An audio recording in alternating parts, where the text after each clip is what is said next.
ধরেন সমাজ কল্যাণ নিয়ে যারা কাজ করে, দলে ধরেন 100 জন লোক আছে, এই 100 জন লোকের ভিতরে যিনি বেস্ট থাকবেন, আমাদের দল যখন ক্ষমতা আসবেন উনি সমাজ কল্যাণ মন্ত্রী হবেন। এভাবে তারপরে স্টেজে যারা থাকবেন তারা সমাজ কল্যাণের আওতাধীন যে অধিদপ্তরগুলি আছে ওটার প্রধান হবে।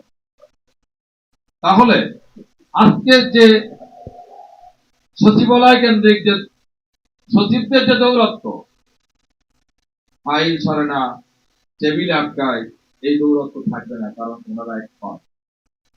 যখন এক্সপার্টরা যায় চেয়ারে বসবেন তখন কিন্তু আর এই সুযোগ থাকবে না যে কেউ যে কোন গলায় তাদের প্রচুর ভুয়া ফাইল হয়, প্রচুর ভুয়া কাগজ তৈরি হয়। আমরা জানি কিভাবে এগুলি, কিভাবে রাষ্ট্রকে ক্ষতি করা হয়েছে। আমাদের এক্সপার্টরা যখন চেয়ার থাকবে এগুলি সুযোগ পাবেন। আমরা এই ধরনের প্রতিটা স্টেজে আমাদের লিডারদেরকে, নেতা কর্মীদেরকে আমরা এক্সপার্ট হিসাবে তৈরি করতে চাই, জনগণের সেবা দিতে, জনগণের যে দুর্বিষহ জীবনযাত্রা, এই দুর্বিষহ থেকে ফিরিয়ে আসতে পারে, দুর্বিষহ মুক্ত হতে পারে, এটা এই ব্যবস্থাকে আমরা প্রণয়ন করতে চাই। প্রতিটা সিস্টেমের জন্য আধুনিক এবং প্রযুক্তিগত সিস্টেম থাকে, আমরা সেটা আমরা বলেছিলাম যে সফটওয়্যার বেস প্রতিটা সিস্টেমে যদি সফটওয়্যারে কাজ করা হয় তাহলে কিন্তু প্রত্যেকটা সেক্টরে একটা আলটিমেটলি একটা সিস্টেম ডেভেলপ করবে।